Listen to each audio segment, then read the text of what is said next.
from Sorcery Soap, and today we're making a mess.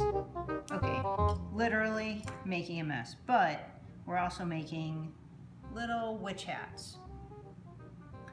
So these are for the top of soaps for Halloween, and we have plenty of time before Halloween to make and cure soap, cold process soap. So for those who are new to the channel, this is Sorcery Soap, and I am B, and I focus on soap dough. That's what I've decided is my favorite thing to do. I've written 3 books on the topic, and it's a slight obsession. So I make things that look like other things into cold process soap. And it's really nice soap, by the way. So here we go. So I've rolled my soap dough out. This soap dough, I just made this about a week ago. It's on the website for sale right now. And it's super black, and I was inspired to make witch hats. I just rolled it out with a little bit of cornstarch, and then I used a little cutter, and then I soften the edges. And as I soften the edges, some of that cornstarch will come off, because we don't want to leave that cornstarch on at all. So, and then I take another little ball of soap, so you can see, little tiny ball, and I make a cone shape, right? And I want it a little bit uniform. I don't want it to look like cookie cutters. Ooh-ha. I don't want it to look like a little factory, but I want it to be somewhat uniform.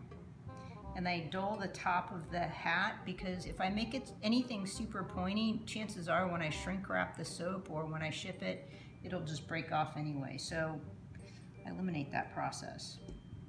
Take a little bit of water and set that right in the center. And then I paint water on top of it to get that cornstarch off. Oops.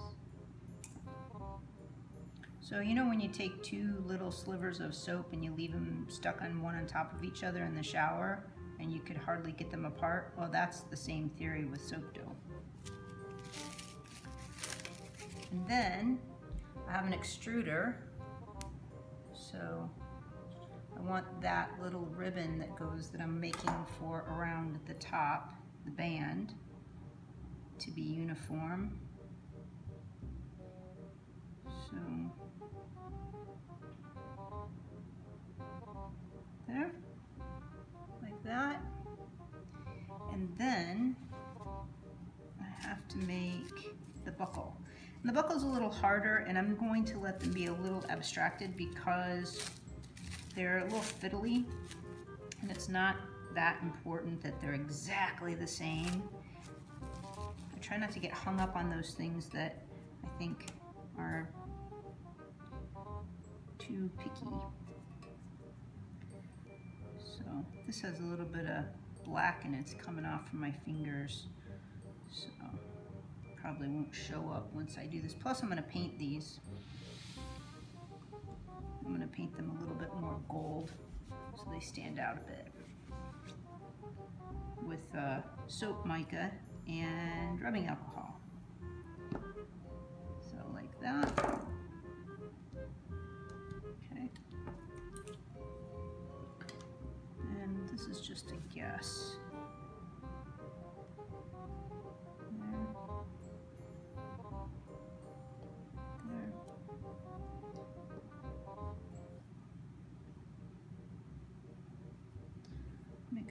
I always make a couple extra embellishments in case something goes sideways or one of the embellishments sinks too deep into the soap, on top of the cold process soap, and I can't retrieve it.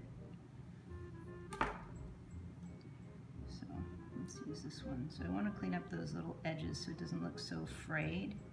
I know this is a little fiddly and it's hard to see. I have a little there.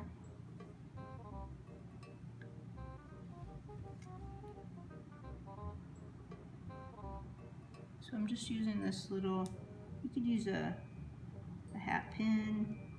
Not many people have hat pins nowadays, I suppose. And I'm sort of allowing this buckle to be in a very weird shape because I don't want it to be too uniform. You know, like Tim Burton has all those little weird shapes to it. So there you go. And okay, so I know it's a little fiddly, but they're definitely worth it. And I might add some other things to the top of this soap for the Halloween theme, and there you go. So to smooth it out, to make it look like maybe polymer clay or fondant, just put some water on it with a paintbrush. If you use your finger too much, then you're going to leave fingerprints in there. And then spray it with alcohol to let it set. There you go. All done. Okay, thanks for watching. And subscribe and like, and you'll get notifications whenever I put videos up. I'm going to start making way more videos, and the whole plan, the new plan, is to make videos so you can see exactly how to design an entire soap, and you could follow along and copy exactly what I'm doing. Okay.